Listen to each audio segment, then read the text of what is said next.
painting big armies without burning out is way harder than most people admit.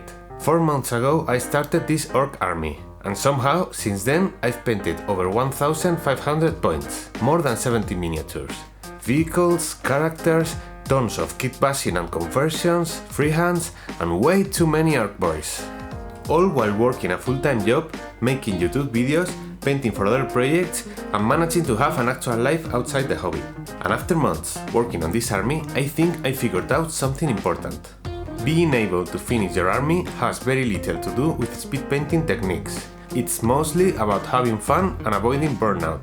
So while I paint another 20 Beast Snagga Boyz for this army, I want to show you the things that helped me paint faster, enjoy the process more, and actually keep making progress instead of abandoning the process halfway through.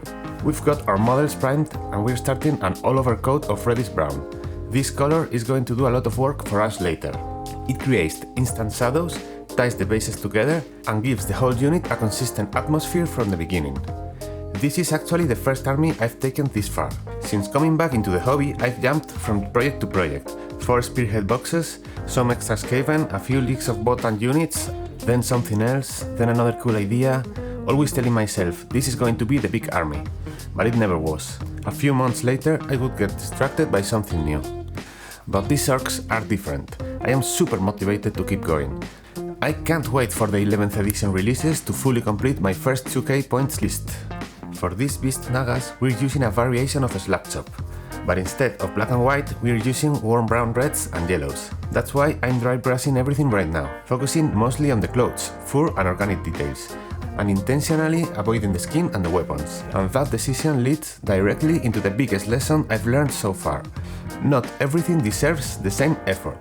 The biggest mistake I see people make when painting armies is trying to make every single detail of every single miniature equally good. That sounds reasonable until you are in the middle of painting boots and belts for 30 infantry units and you can't find the reason to keep painting at all.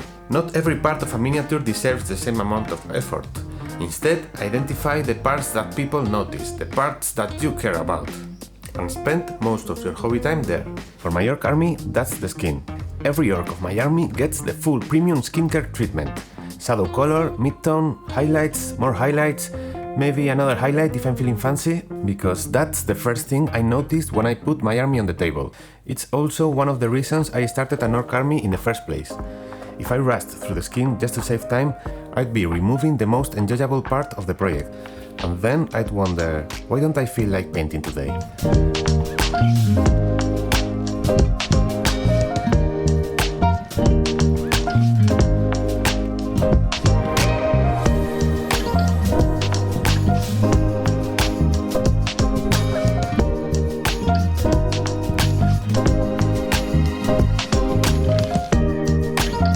The yellow armor panels are another important focal point. They're the main accent color of the army, and they help everything stand out from a distance. So those get some extra attention too.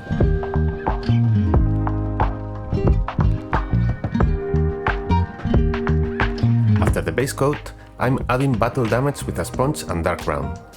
It's fast, it's fun, and it creates way more visual interest than spending another hour highlighting random straps and pouches. If you are enjoying the video and want to see more of the new orcs coming soon, please subscribe to the channel. Then we hit everything with a brown wash to tie the yellow together and make it look properly worn.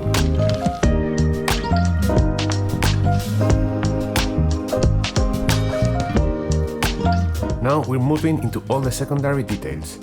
Leather, cloth, fur, scales, basically all the stuff nobody notices individually, but everybody notices collectively. This is where the slab chop underpainting really starts doing the heavy lifting. A few contrast paints and suddenly the models look 80% finished. And this is where I learned another important lesson. Don't paint armies in marathon sessions. Seriously, I can't spend 10 hours painting a hero because every brushstroke matters, you get to experiment with different techniques, but spending 10 hours batch painting 2 colors across 20 models, that is like hobby prison. So instead, I painted these 20 Beast Snaggas over roughly 2 weeks. A couple of hours here, a couple of hours there, one evening for the skin, one evening for the highlights, one evening for the clothes. Slow progress is still progress, and more importantly, I never reached the point where I hated looking at them.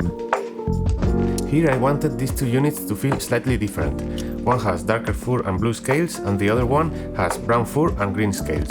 Honestly, the difference could probably have been bigger, but that's okay, because that leads to another important lesson. Let the project naturally evolve. One thing that almost killed my previous armies was treating the paint scheme like a sacred document. I would paint a test model, decide on a recipe, and then force myself to repeat the exact same recipe forever. Now I let my army evolve.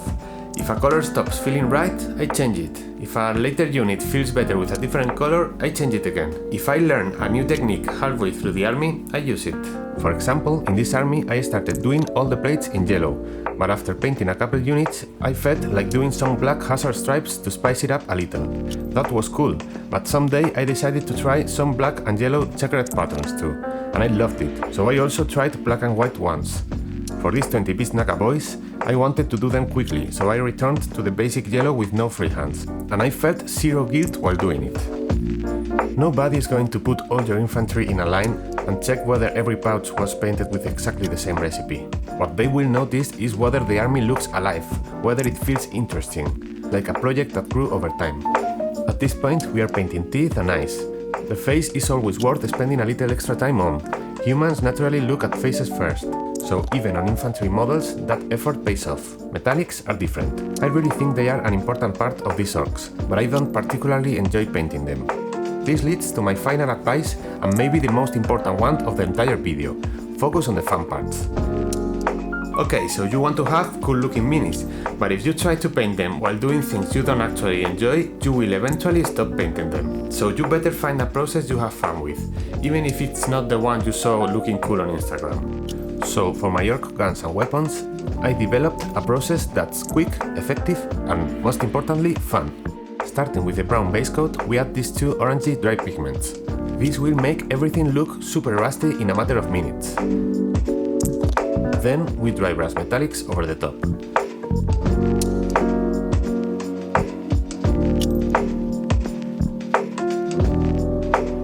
And we use the same metallics for edge highlights on the yellow armor. Then finish everything with selective brown washes just to make it dirtier and add some variety. Finally, we're onto the bases. Just some sienna pigment over the reddish groundwork. Nothing complicated. Fast, dirty, orky, and that's the point. Every army has parts you love painting and parts you don't. Spend more time on the parts you love. Find shortcuts for the parts you don't. Because the goal isn't to maximize efficiency, it's to keep showing up at the painting desk.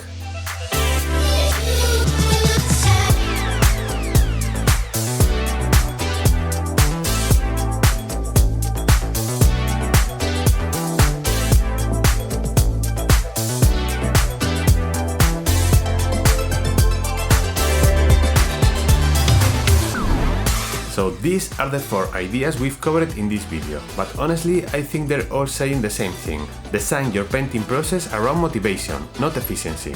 And so far it seems to be working for me. Luckily the new 11th edition Orks are only a few weeks away, and I can't wait to add them to the army. So if you want to follow that journey, make sure you are subscribed. If you enjoyed this video, check this one right here where I started the combat patrol and painted the Squidhawk boys. Thanks for watching and see you in the next one.